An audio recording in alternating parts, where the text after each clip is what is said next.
And yung Air Force natin, marami tayong helicopter na as long as the weather is still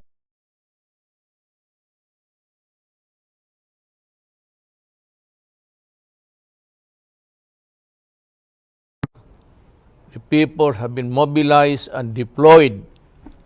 Kaya pagdating ng bagyo, nandiyan nagtrabaho na sila. Kaya may nagsabi na walang ginawa, tutulog, walang kaming tulog dito. As I talk to you now, I just delivered the ASEAN Philippine message. I am attending a summit ng ASEAN. Ang participation natin is the virtual digital thing.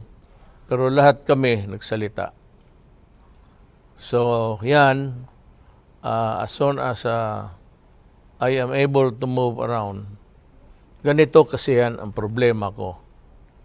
Binabawalan ako ng nagbabantay sa akin, PSG lahat, doktor. Hindi ako makalabas. Sabi ko naman, gusto kong magpakita sa tao lang man. Ang sabi nila nga, bantayan yung yung pagkatao ko kasi ako yung presidente. Sabi ko hindi na bale. Total, meron namang vice president. Kaya nga, meron niyang posisyon na yan eh. Ang sabi naman is, marami ho ang opisyal sa labas. Isa lang ang presidente. Gusto ko, kung sabihin mo lang as a concern for buhay o kapakanan, wala ako dyan. Gusto kong lumabas. Gusto kong lumangoy. Matagal na ako hindi naligo eh. Kaya lang, ayaw nitong mga sundalo. Sila ang ayaw gustong maligo. Ibig sabihin. So, ganun no ang sitwasyon. It's not that I am at a distance from you. Na may distansya ako ngayon sa inyo.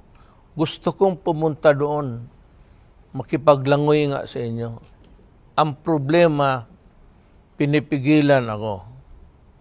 Kasi raw, pag namatay ako, isa lang ang presidente. Sabi ko, may vice president naman. Wala naman silang sinasagot.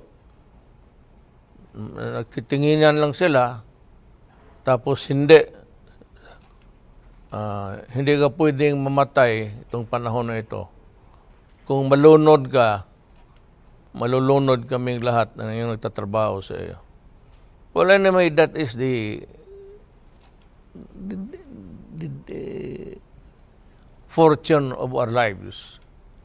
We want to be of help. We want to be near. And we want to share the grief. And we want to share the agony. So, hindi na bale kung matamaan ako ng COVID-19, kung makalusot ako, ikukwento ko na lang sa inyo ang experience ko. Maraming salamat sa inyo.